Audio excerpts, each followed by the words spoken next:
நற்செய்தி வாசகம். மார்க் எழுதிய நற்செய்தி 10ஆம் அதிகாரம். ஆண்டவரின் உயிருள்ள வார்த்தைகள் 46 52 முடிய.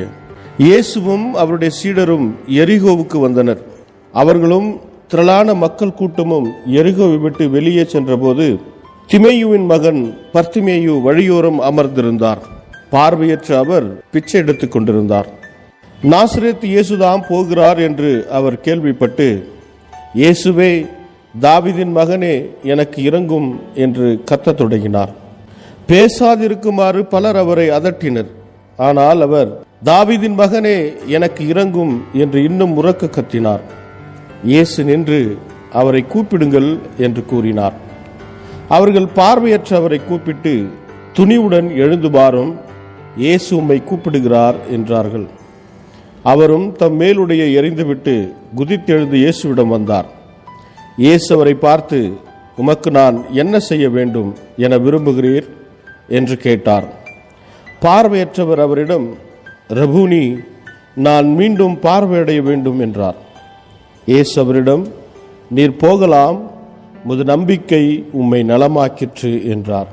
உடனே அவர் மீண்டும் பார்வை பெற்று அவரை பின்பற்றி அவருடன் வழி நடந்தார். கிறிஸ்துவின் நற்செய்தி. கிறிஸ்துவே உமக்கு புகழ்.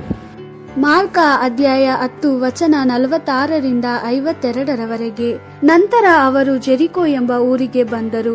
ಯೇಸು ತನ್ನ ಶಿಷ್ಯರೊಂದಿಗೆ ಮತ್ತು ಇತರ ಅನೇಕ ಜನರೊಂದಿಗೆ ಆ ಊರನ್ನು ಬಿಟ್ಟು ಹೊರಟಿದ್ದರು. ತಿಮಾಯನ ಮಗನಾದ ಬಾರ್ತಿಮಯ ಎಂಬ ಕುರುಡನು ರಸ್ತೆಯ ಪಕ್ಕದಲ್ಲಿ ಕುಳಿತುಕೊಂಡು ಭಿಕ್ಷೆ ಬೇಡುತ್ತಿದ್ದನು. ನಜರೇತಿನ ಯೇಸು ಆ ಮಾರ್ಗವಾಗಿ ಹೋಗುತ್ತಿದ್ದಾನೆಂದು ಅವನು ಕೇಳಿ, ಯೇಸುವೆ, ದಾವೀದನ ಕುಮಾರನೇ, ದಯವಿಟ್ಟು ನನ್ನನ್ನು ಕರುಣಿಸು ಎಂದು ಗಟ್ಟಿಯಾಗಿ ಕೂಗಿದನು. ಅನೇಕ ಜನರು ಆ ಕುರುಡನನ್ನು ಗದರಿಸಿ ಕೂಗಕೂಡದೆಂದು ಅವನಿಗೆ ಹೇಳಿದರು. ಆದರೆ ಆ ಕುರುಡನು, ದಾವೀದನ ಕುಮಾರನೇ, ನನ್ನನ್ನು ಕರುಣಿಸು ಎಂದು ಮತ್ತೆ ಮತ್ತೆ ಕೂಗಿದನು. ಯೇಸು ನಿಂತುಕೊಂಡು ಅವನನ್ನು ಕರೆಯಿರಿ ಎಂದು ಹೇಳಿದನು. ಆದ್ದರಿಂದ ಅವರು ಆ ಕುರುಡನನ್ನು ಕರೆದು, ಸಂತೋಷಪಡು, ಎದ್ದು ನಿಲ್ಲು, ಯೇಸು ನಿನ್ನನ್ನು ಕರೆಯುತ್ತಿದ್ದಾನೆ ಎಂದರು. ಆ ಕುರುಡನು ಕೂಡಲೇ ಎದ್ದು ನಿಂತು ತನ್ನ ಹೊದಿಗೆಯನ್ನು ಅಲ್ಲಿಯೇ ಬಿಟ್ಟು ಯೇಸುವಿನ ಬಳಿಗೆ ಹೋದನು. ಯೇಸು, ನನ್ನಿಂದ ನಿನಗೆ ಏನಾಗಬೇಕು ಎಂದು ಅವನನ್ನು ಕೇಳಿದನು.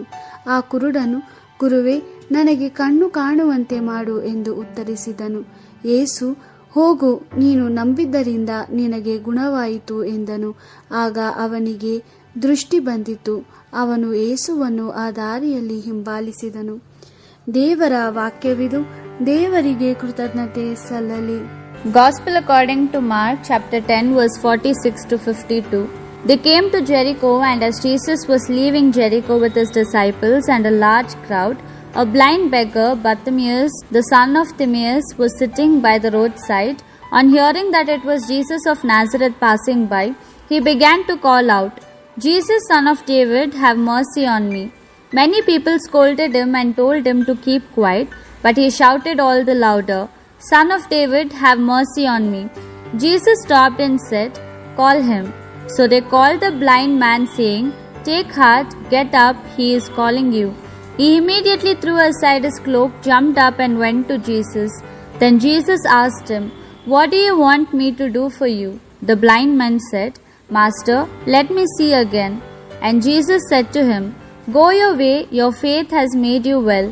And immediately he could see, and he followed Jesus along the road. The Gospel of the Lord. Praise to you, Lord Jesus Christ.